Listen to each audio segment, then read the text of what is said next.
So generally ప్రిపరేషన్లో ఉన్న వాళ్ళు ఎలాంటి మిస్టేక్స్ చేస్తూ ఉంటారు అండ్ వాటిని ఓవర్కమ్ చేయాలంటే ఏం చేయాలి? జాబ్ వచ్చే వ్యక్తికి జాబ్ రాని వ్యక్తికి స్వల్పమైనటువంటి తేడాలు ఉంటాయి అంతే. మరి జాబ్ వచ్చే వ్యక్తి ప్లాన్ చేసుకుంటాడు, జాబ్ రాని వ్యక్తి ప్లానింగ్ ఉండదు. ఓకే, డెడ్ లైన్స్ ఉంటాయి, టార్గెట్స్ ఉంటాయి. జాబ్ రాని వ్యక్తి టార్గెట్ పెట్టుకోడు, ఈ రోజంతా చదవాలనుకుంటాడు ఉండదు. కానీ జాబ్ వచ్చే వ్యక్తి ప్రతి 10 నిమిషాలకి ఏం చదవాలి, ప్రతి 1 అవర్కి ఏం చదవాలి, ప్రతి సెషన్కి ఏం చదవాలి, ప్రతి రోజు ఏం చదవాలి, ప్రతి వీక్ ఏం చదవాలి, ప్రతి నెల ఏం చదవాలి, ఈ 100 రోజులలో ఏం చదవాలో ఒక టార్గెట్ ఉంటుంది, ఒక డెడ్ లైన్ ఉంటుంది, ఒక ప్లాన్ ఉంటుంది. అది జాబ్ వచ్చే వ్యక్తి లక్షణం. రాని వ్యక్తికి ప్లాన్ ఉండదు. So if you fail to plan, you are planning to fail. మీకు నాలెడ్జ్ లేక కాదు, తెలివితేటలు లేక కాదు జాబ్ రానిది. మొదటి లక్షణం మీకు ప్లానింగ్ ఉండదు. రెండవది ఆ ప్లాన్ను ఎగ్జిక్యూట్ చేయరు.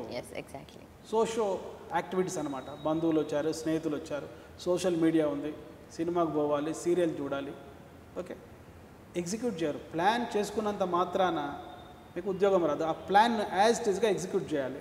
ఈ గంటలో ఈ టాపిక్ చదవాలి, అంతే. గంటలో ఇవాల్యుయేషన్ చదవాలి, అసెస్మెంట్ టాపిక్ చదవాలి, ఎగ్జిక్యూషన్, తర్వాత ఇవాల్యుయేషన్. ప్రతిరోజు నైట్ పడుకోవడానికి ముందు ఈ రోజంతా ఏ విధంగా గడిచింది, ఏం చదివాను, నా బలమైన ఏరియాస్ ఏంటి, బలహీనమైన ఏరియాస్ ఏంటి, నాకు గతంలో నాలెడ్జ్తో పోల్చుకుంటే ఏమైనా నాలెడ్జ్ ఇంప్రూవ్ అయిందో లేదా ఇవాల్యుయేషన్ చేసుకోవాలి.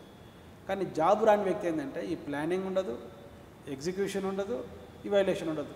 ఓ స్త్రీ రేపు రా అన్న సామెత మాదిరి రేపు చదువుతాం, ఎల్లుండి చదువుతాం, పదే పదే వాయిదా వేస్తుంటాడు.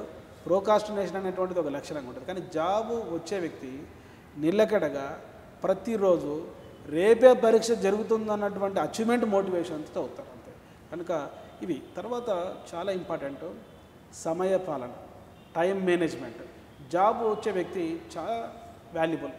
సో మీ యొక్క 80 సంవత్సరాల జీవితాన్ని డిసైడ్ చేసేది 80 రోజులు. ఈ 80 రోజులు నువ్వు ఎట్లా కష్టపడుతున్నావు అనేటువంటిదే ఆ తర్వాత లైఫ్ ఆధారపడి ఉంటుంది. కాబట్టి మీరు ప్లాన్ను, సమయం పాలనను కరెక్ట్గా యూటిలైజ్ చేసుకోవాలి. నెపోలియన్ ఒక మాట అంటాడు, సో ఎవరైతే సమయ పాలన చేసుకుంటారో వారికి భవిష్యత్తులో వారికి ఒక అదృష్టం ఉంటుంది. అదేవిధంగా మనకు హైదరాబాద్లో ఒక సామెత ఉంది, కల్కా కామ్ ఆజ్ కరో, ఆజ్ కా కామ్ అభి కరో. రేపటి పనిని ఈరోజు చేయి, ఈరోజు పనిని ఇప్పుడే చేయండి. ఇప్పుడే చేయంటే మీరు తినే బిర్యానీ కాదు, బర్గర్ కాదు, ఇక్కడ చదవాల్సినటువంటి అంశం.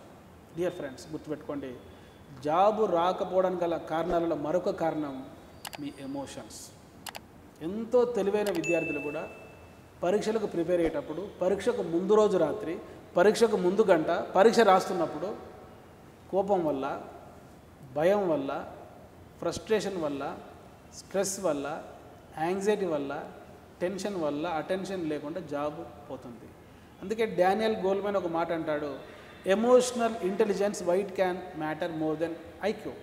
వ్యక్తులు సాధించే విజయంలో 20% వాళ్ళ తెలివితేటలు పాత్ర వహిస్తే 80% వారి ఉద్వేగాలు పాత్ర వహిస్తాయి. మన ఉద్వేగాలకు కారణం ఏంటి, మన కోపానికి కారణం ఏంటి, మన భయానికి కారణం ఏంటి, మన ఆందోళనకు కారణం ఏమిటో తెలుసుకోవాలి. ఈ కారణాలన్నీ పరిసరాలే. ఆ పరిసరాలలో ఉండే ఫ్రెండ్సే, ఆ పరిసరాలలో ఉండే రిలేటివ్సే, ఆ పరిసరాలలో నువ్వు చూసే సీరియల్సే, ఆ పరిసరాలలో ఉండే సినిమాలే, ఆ పరిసరాలలో నువ్వు సోషల్ మీడియాలో చూసే ఫేస్బుక్ పోస్టింగ్స్, ఇన్స్టాగ్రామ్లో ఉన్నటువంటి photos, WhatsApp chattings. Dear friends, వీటికి దూరంగా ఉండవు. హిమాలయాలలో ఉండే ఒక ముని మాదిరి, ప్రపంచమంతా వదిలేసినటువంటి ఒక గౌతమ బుద్ధుడు మాదిరి నీ లైబ్రరీలో, నీ రూమ్లో కూర్చొని ఈ సోషల్ మీడియాకు దూరంగా ఉండి, ఈ గాసిప్స్కు దూరంగా ఉండి ఉంటే కొద్ది వరకు నెగిటివ్ ఎమోషన్స్కు నువ్వు దూరంగా ఉంటావు. కనుక మన ఎమోషన్ కారణం స్టిమ్యులస్. ఆ స్టిమ్యులీకి దూరంగా ఉండు.